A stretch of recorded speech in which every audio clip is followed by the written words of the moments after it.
Welcome, everybody, to the Bully Resistance Show. My name is David Wells. You know, I've had many people on the road and actually on social media ask me how they can help bring awareness and help me fight against bullying in the public schools.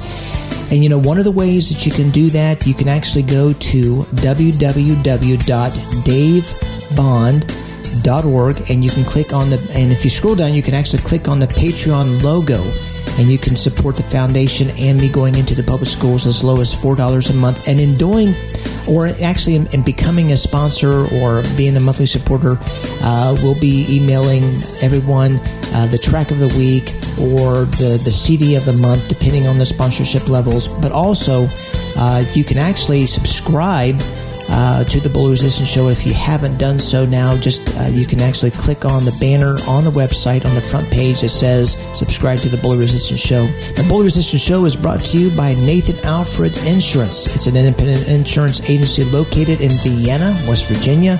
They specialize in auto, home, life, and business insurance. And also what actually makes the agency unique is their ability to shop the market for you. Also, the Bully Resistance Show is brought to you by Planet Fitness. Come out and check out the new and improved Planet Fitness. They have all new strength equipment, tanning beds, rowing machines, and more. You can actually become a member just starting at $10 a month. Just go to planetfitness.com for more information.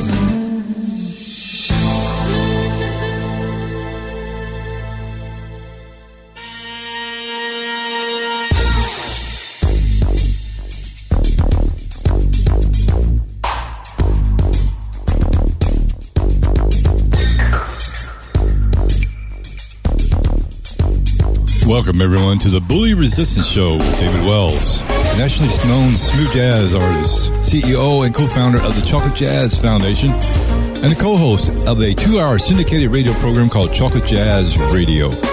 Bully Resistance is a weekly 1-hour show that's a motivational, informative, and inspirational program. We will have interviews with musicians, actors, government officials, politicians, psychologists, counselors, and just average day citizens. Of course, the topics will include making right choices, never giving up desire, discipline, determination, bullying in public school, the workplace, and in your community, bully resistance and prevention, self-defense, jiu-jitsu, and current affairs, and much, much more. And if you're ready, we are. Here's your host, David Wells.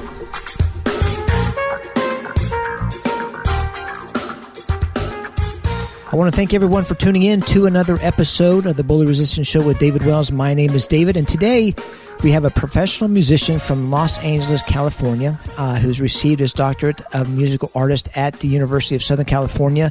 He's also a full-time guitar player. He has 2 solo projects out, which we'll be discussing his latest CD called Double Vision. Also, he has been extremely busy as a sideman playing guitar for artists such as Jennifer Lopez, the Backstreet Boys, Natalie Cole, Brian McKnight, Dave Koz, Brian Culbertson, Take 6, and many more. So at this time, I want to introduce Adam Hawley on the Bully Resistance Show. Adam, thanks so much for coming on the show, man. All right. Thanks for having me. You know, before we get started, I'm still educating my listeners in the area of music and who's out there in smooth jazz. And we had Darren Ron on a few weeks and Dave Koz and a lot of people that I'm familiar with. But can you just give us a little bit more background of yourself, like where you were born and raised, maybe how and when you actually got started into music? Yeah, of course. Well, I'm from Oregon, and from an early age, I just wanted to play the guitar from as long as I could remember. And, of course, my mom was really concerned I was going to get, wrapped up in sex, drugs, rock and roll or something crazy. And so so she made me play the piano. She made a deal with me. She said, if you play piano for a year, I'll let you play guitar, thinking I wouldn't stick with it. And, of course, I did. And it's actually really great that she made me play the piano, because that's been a big part of my career in terms of writing and production and et cetera. But at any rate, I started playing guitar at 9 and started touring professionally at 14. I was actually in a bluegrass band, and we toured all over Oregon and Washington. And then later in high school, I had a blues rock band, and again, we toured all over the Pacific Northwest. And I just knew that there was something out there bigger that I wanted to be a part of. And there's a lot of great scenes for music, New York, Nashville, Atlanta. But sure, I just always had my eye on California and Los Angeles specifically. And so in 2002, I moved to Los Angeles and started going to school at the University of Southern California. And little did I know that was, not only is it a great school, but it's particularly renowned for its guitar players. Paul Jackson Jr. went there, great, one of the most recorded guitar players of all time, and Lee Ritenour, and quite a few really great guitar players, and some that maybe people haven't heard of that have been out touring with everybody. So I kind of lucked out and ended up there, and that's when I got exposed to contemporary jazz. One of the teachers there, the chair of the program, his name is Richard Smith, a fantastic solo artist, and I started to go see him do his shows around the LA area, and really fell in love with the genre.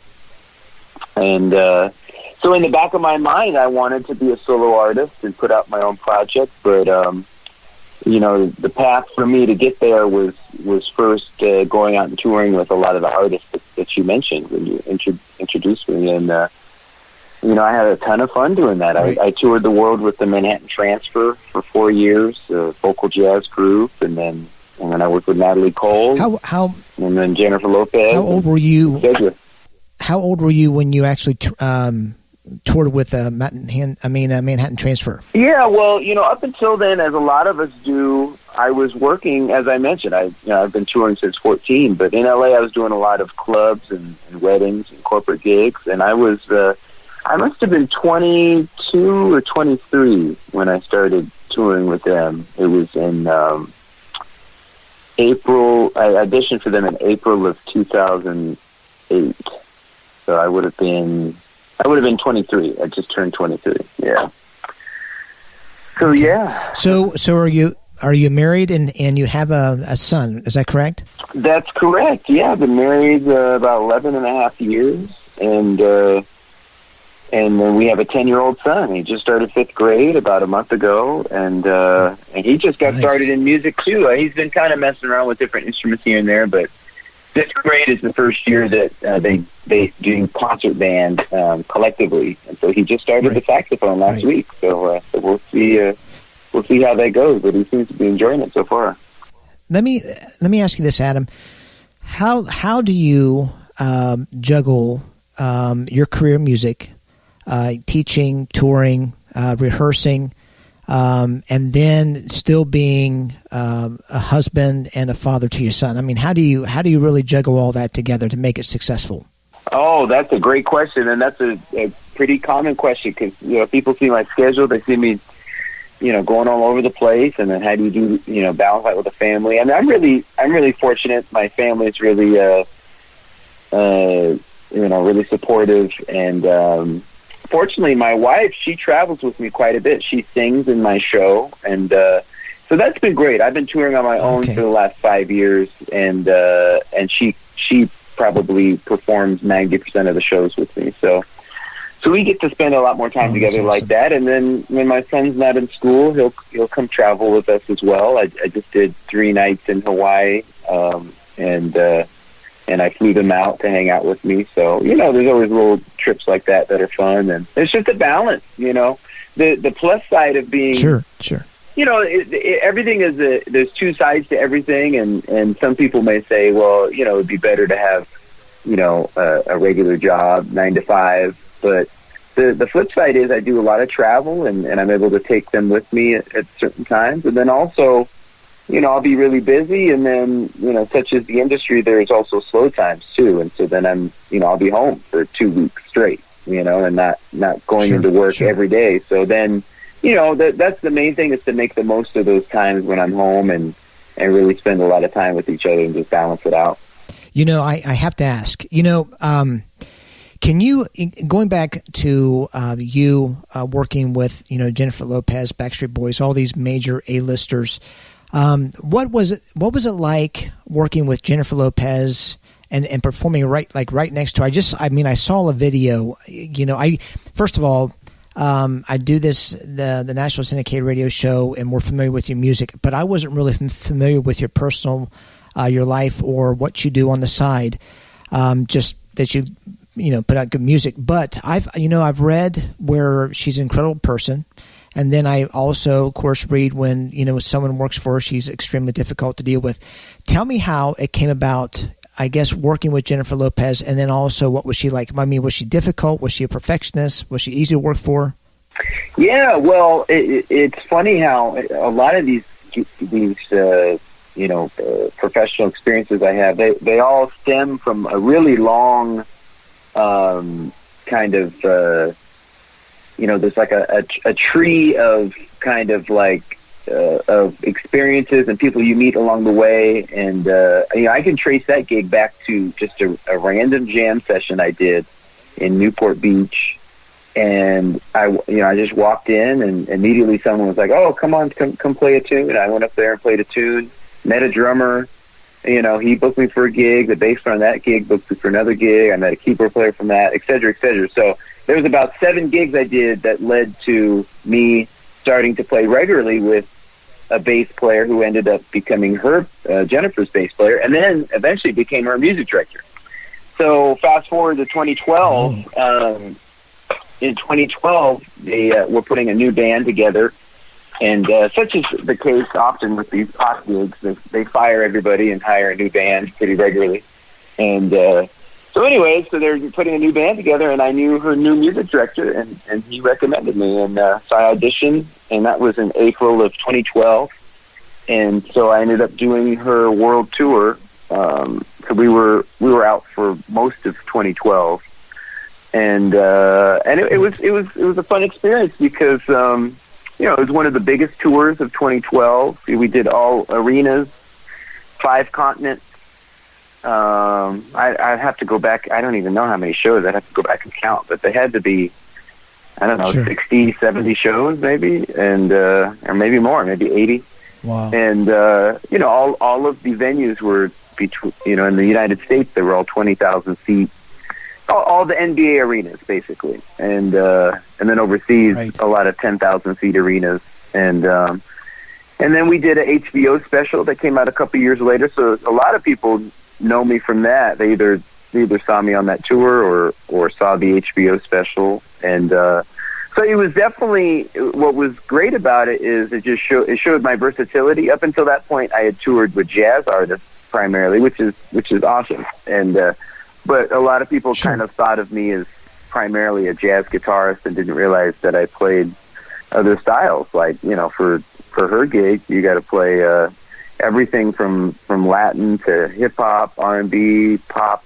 You really cover the whole gambit playing for her. And but yeah, to answer your question, yeah, she's definitely a perfectionist, and anybody that gets to that level of stardom is a hard worker and really takes their whatever they do extremely seriously. And so we would be making adjustments to the show right up until the very last show. Right before the very last show, we did a 3-hour rehearsal. So we had been out on the road for 8 months. Wow. So on the one hand, obviously that it could be tiring, but on the other hand, when you have high expectations, you get good results too. And So I had a lot of fun memories from that tour and made a lot of good friends that I'm still, in fact, one of my friends from that tour, we worked together a lot on my project. He's a keyboard player, and we write tunes together, and he's played on all my records, and when he's available, he'll play keyboards for me, and so you have a lot of lasting friendships that come from that too. So it was definitely a fun experience. So were you getting into your personal life or family life? So were you raised by both parents, a father and a mother, or was it a single parent or what? Yeah. No, I had two parent household, and my dad was or still is a truck driver, but locally. So he would drive throughout Oregon and Washington. He would haul heavy equipment like forklifts, excavators, track hoes, and construction equipment, basically, and haul them from job to job, etc. Sure. And I would go with him quite a bit, and maybe that's why I don't mind traveling, because I was used to doing it with him growing up. And yeah, and then my mom, she had a few jobs here and there, but primarily she was at home, and you know, I was homeschooled for a couple of years, and then otherwise she was kind of shuttling me to all my music lessons. I mean, I have to give them credit. They were really supportive. They signed me up for, you know, I was taking voice lessons, guitar, piano, drum lessons, you know, all these different activities, and they're always supportive and wow. and like I said, shuttling me around from activity to activity. Right. Let me ask you this. So when you were learning, first of all, like you mentioned at the very beginning of the interview, your parents wanted you to play the piano, which probably was, you know, built the foundation of your music career. But when you were learning to play the guitar, did learning playing the guitar, was it difficult, hard to come by, or did you have to practice like 2 to 4 hours a day, taking private lessons? Well, you told me that you took lessons, but did it come hard to you? Yeah, you know, I really don't consider myself somebody with like a whole bunch of natural talent. I say that not to try to take credit for working hard or something, but I just see people that it seems like they pick up an instrument and they're just incredible in a very short amount of time. And I feel like I had a much slower gestation process, you know, but I just love to play. I would play 5-6 hours a day, you know, record myself, write songs. And then once I got into college, I'd play 8 hours a day, 10 hours a day. So it was more just a consistent, you know, obsession with music and just working hard and that was part of the reason I moved to Los Angeles. I wanted to challenge myself and put myself in an uncomfortable situation. And then because of that, not the fear of failure was if you can manage the stress and channel it and have it, you know, help you to better yourself, I think it's a good thing, you know. I mean, obviously if it's too stressful, you could break down. But for me, it was more of, I didn't want to be the guy that left the small town, went to LA, and then had to come back with my tail between my legs. And then, you know, and then everyone's like, oh, you know, you went to the big city, now you came back, you know. So that, and I still feel that way now, even though, you know, I've been working, you know, I've been on my own since 2006, and for 13, 14 years, and I still feel like that now. It's a healthy pressure to keep working, keep bettering myself, keep you know, getting into new avenues in the industry, and continuing to reinvent myself, and you know, keep the lights on, basically. Right. Let me, you know, I want to, in regards to you going to school, I'm not for sure if you mentioned that. Did you mention that your mom did homeschooling, or did you go to public school or both? I did for 2 years. Yeah, after 5th grade, I was homeschooled for 2 years, and then they put me in high school. So I essentially skipped a grade, whether it be 6th or 7th or 8th, when it depends on how you want to think of it. But I did 2 years of middle school and then went to high school. Let me ask you this. You know, when you were going to public school, and I interviewed Nick Coleone a few weeks back, and you know, of course, the show is about bullying, bully resistant, and everything else, and it doesn't necessarily have to focus on bullying in school. But when I was talking with Nick, he goes, you know, school was fine. He goes, school was my place of safety. He goes, it was going to school and coming back from school where all the bullying took place, and that was the same thing I had. I had Sinbad on the show, just my last show, and he said he pretty much said the same thing. Even though he was tall, a big guy, he got bullied going from school to the house and everything else, and it was just a temporary thing. But my question is this: when you were going to public school, did you witness any type of bullying that goes on, or were you involved in any type of bullying at all? Yeah, well, I think, you know, we were just talking about the homeschool. I think that was a big reason that my, mom, because middle school can be a challenging time. You know, you have a lot of kids, you know, they're getting bigger, and then there's a lot of kids that haven't gone through puberty yet. And, so I think that was a big reason that she that she took me out of public school for a couple of years. But I actually found that to end up being, I don't know because I didn't go to middle school, but I found it challenging when I got to high school from a social aspect. I was very socially awkward, and it took me, and then moving to a new school district, it took me a couple of years to really,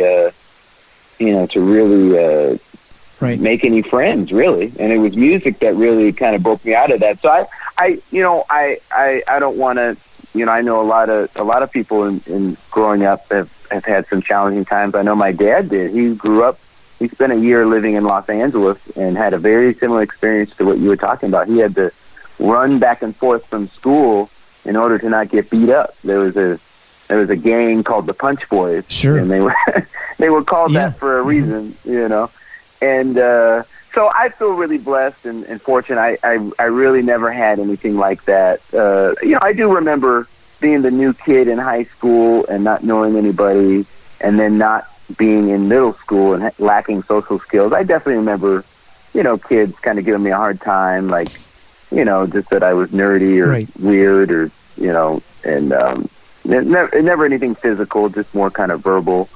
And it took me a couple of years to really kind of come into my own, and it took starting a band and making friends that way to really it went full circle. And then we ended up being chosen to play at our graduation, and we kind of became popular in a way.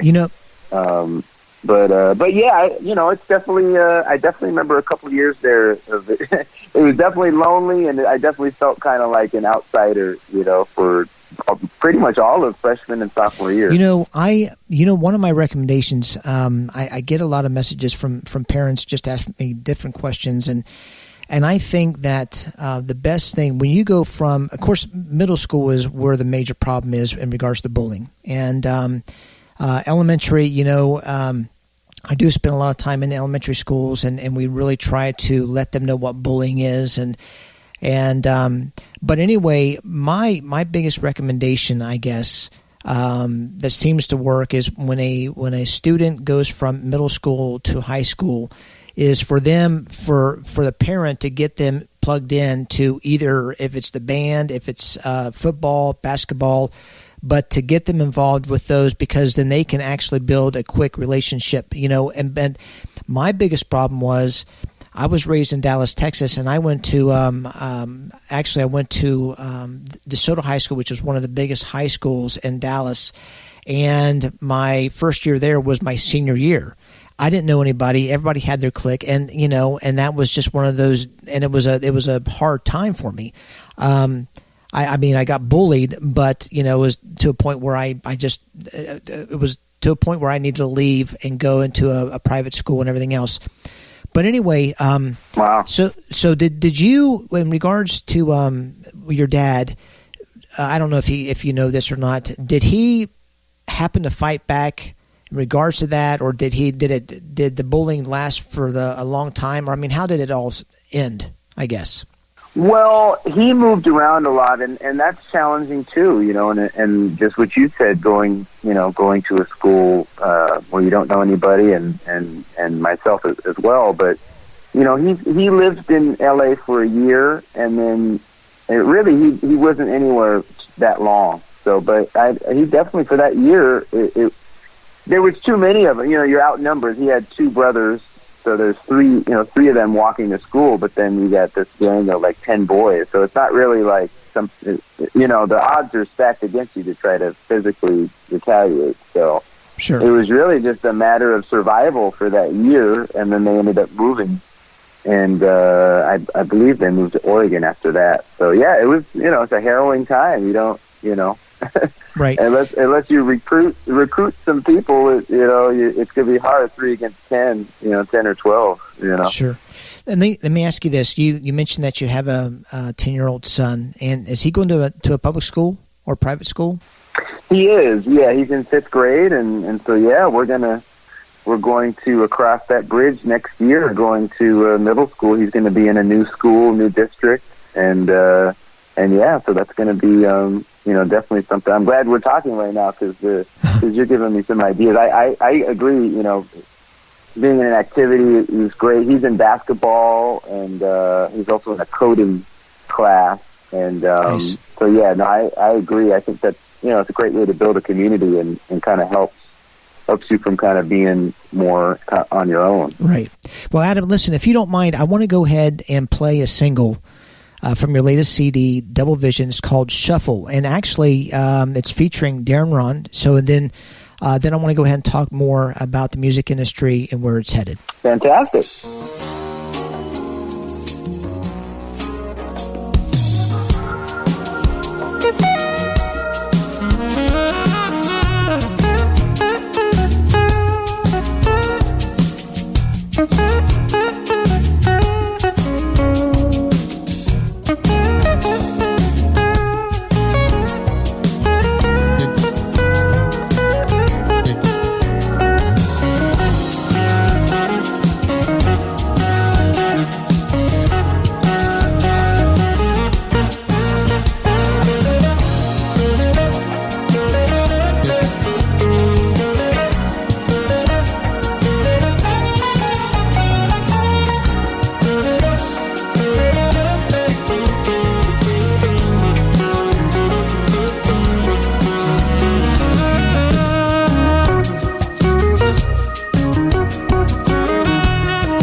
I have to share this with you, is that we play a lot of Darren Ron music, and matter of fact, he, like I mentioned, he was on my show, and he actually just got done finishing producing a Christmas CD with Dave Koz. And I know that you, I guess you work real close with Dave Koz too on his different, cruises or tours. Is that correct? Yeah, I've been playing on Dave's cruise since 2013.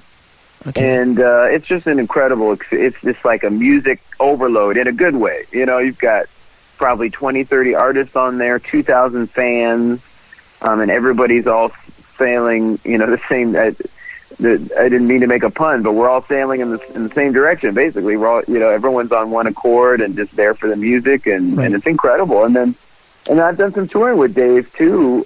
We just finished up a summer tour where it was the Summer Horns Tour, Dave Koz featuring Gerald Albright, Rick Braun, Kenny Lattimore, Aubrey Logan, and Dave has been super supportive of me. So I also played one of my songs in the show as well, and it was a lot of fun. So yeah, we did 27 shows in about 2 months, 2.5 months or so.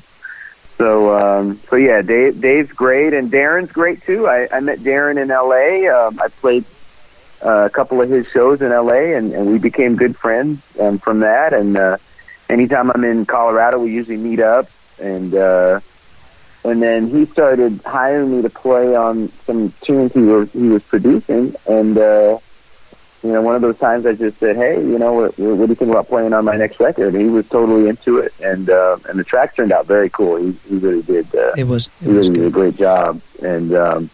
And so, yeah, we're excited about it. You know, the single, it's my fourth single, which I haven't done 4 singles off an album before. So, and you really don't know what to expect. It can be, you know, the more singles you put out, there's not the buzz and the excitement of a new album. So you don't really know how, you know, radio is going to respond to it. But we're really excited. It debuted at 24 on Billboard. Then the next week it went up to 18, and then I just found out yesterday it's up to 14 on Billboard. So it's making some really nice jumps each week, and we're excited about it. You know, let me ask you this: what inspired you to produce your second CD? I mean, was it? Did you say, "Well, gosh, time has went by. Let me just do another one"? Well, a couple of things. There's definitely some conventional knowledge that you want to put out a record every 18 months to 2 years.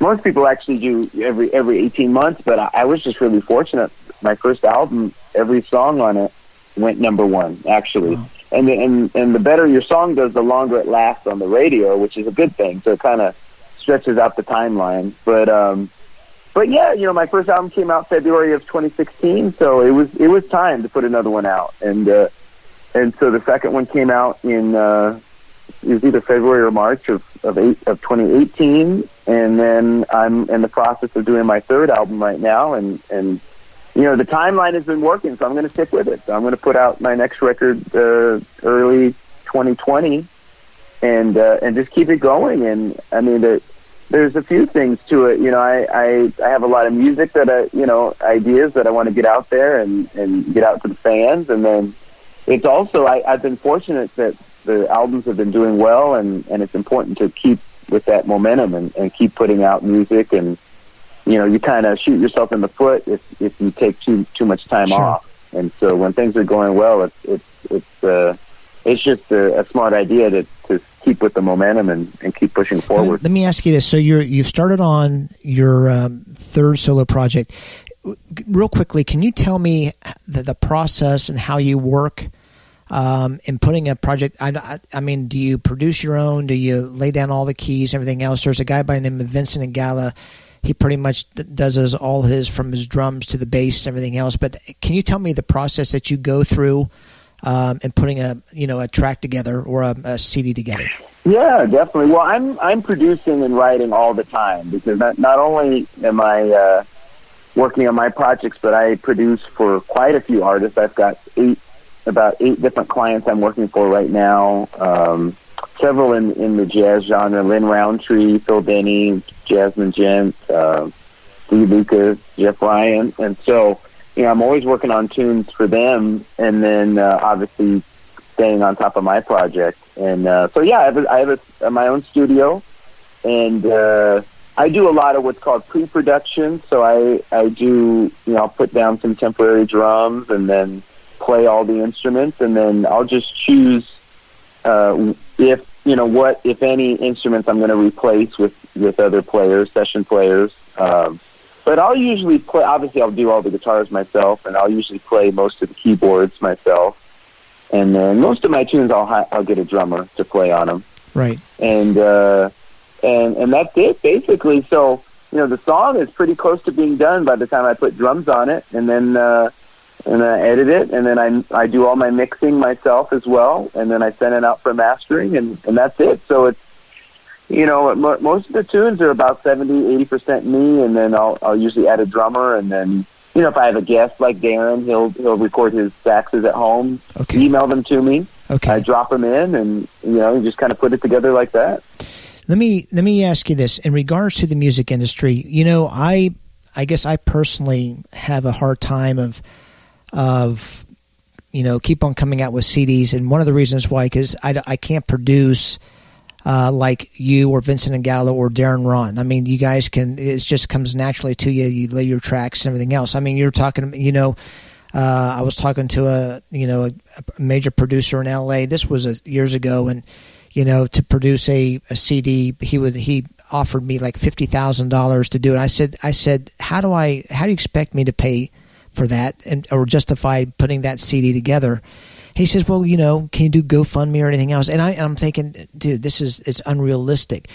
And, people used to buy music on iTunes and in stores, but apps like Spotify, it seems like it's making it so easy to have thousands of songs they're ready for, one flat price for a month. And it seems like people would rather just spend $9 a month, like on an unlimited amount of music, and not buy CDs. So that being said, how do artists like yourself or myself justify producing another CD? Is it just because we love music or what? Oh, no. I mean, well, the way I look at it, and you're 100% correct, the business model has changed, and really, I Sure. look more at doing a CD. It's more of a promotional device. It's more of a business card. It's more of, you need content to get fans interested in you as an artist. They need something to listen to, and you have to keep refreshing that content. Otherwise, they'll lose interest eventually. After a couple of years, an album is old. So, but I don't worry so much about making a profit necessarily off of the album itself. It's all one big package. The album drives. Hopefully you have songs in there that are good singles, and then if you can get airplay, then that gives you a broader appeal. More people learn about you, hear your music. Sure. And then the idea is to book shows, and that's really where most artists, even big artists, pop artists, that's really where they make most of their income is from touring. Right. And then that they all work together and drive each other. So the more you tour, the easier it is to sell CDs and to build fans. And then, I'm always keeping in touch with all of the radio programmers. So anytime I'm in a city that has a jazz station, I just send them a quick email, say, hey, would love you to come down to the show. Sure. Then it makes it more real. Then you're not just some random person trying to get airplay. They know you, they met you, they saw your show, hopefully they liked your show, and it just becomes this cyclical thing. But really the main thing is to get out and tour, and I've been having a lot of fun doing that. I do about 50 shows a year. Nice. Of my own. And, and then the more shows you do, then that's that many more fans you meet. I sell CDs after the show. I get to meet fans, interact with them, take pictures with them. I get their emails, put them on my email list. And, the more you do that, it's a big, cyclical thing that just keeps building. Right. But if you don't have content, if there's no music, then there isn't anything. You can go out and do shows, but it can't build to the same point it would if you're continually refreshing your music library and moving forward. Right. Well, let me do this. At the end of the interview, I usually ask what you call super questions, and there's like maybe 3 or 4 of them, and they're short answered. And so if you don't mind, let's go ahead and do that right now. Okay. Okay. Let me ask you this. What's one word that best describes you? Oh gosh. Well, probably, and my wife probably would look at this as a maybe a negative. It would be workaholic. I would say, that's just my motto. I just work, just no days off, and just keep pushing forward, and that's how you get things done. Sounds a little bit like Dave Koz. Okay, let me ask you this. What is one of your biggest pet peeves? And now this could be on the road, it could be in your band, it could be with your wife, but what is one of your biggest pet peeves? Oh, well, I'm going to stay in the same theme. It would be, lack of preparation or lack of seriousness in the to me music is, it's everything, but it's also I'm incredibly serious about it. The amount of time I put into it, and so and that's in anything, whether it be working with promoters or working with band members or what have you. And I'm fortunate. The vast majority of my experiences are really positive, and I have such a blast being on the road. But yeah, if I'm somewhere and the band that I have didn't really learn the music or what have you, I mean, I'm just like, man, I live and die by this, and all you had to do was, I got charts, I got recordings, all you had to do was learn the music, so hey, I'll just little things like that. I'm just like, man, I could just see you're not invested in this as much as I am, and I don't understand it, Right. Because to me, like, why do it unless you're going to do it well and do it great, Right. So anyway. I played at a jazz festival in San Antonio, and Paul Brown was there as well. And I had the same band back me up as Paul. And after that night, we were drinking, and he said, and we talked about this band that we used. And I'm telling you, Adam, it was the worst band we've ever had in our lives. I mean, it was horrible. I mean, they didn't do their homework, they didn't learn the music, and and a couple times Paul had me come up and play, and I was familiar with his music, so I didn't have an issue. But you're right. I mean, that would just destroy. I mean, for you to fly out somewhere and the band does not rehearse or do their homework, man, it's just a miserable trip altogether. It doesn't represent you very well. Yeah, and there's so many aspects of the industry too. I mean, not just the most of my experiences with pickup bands is great.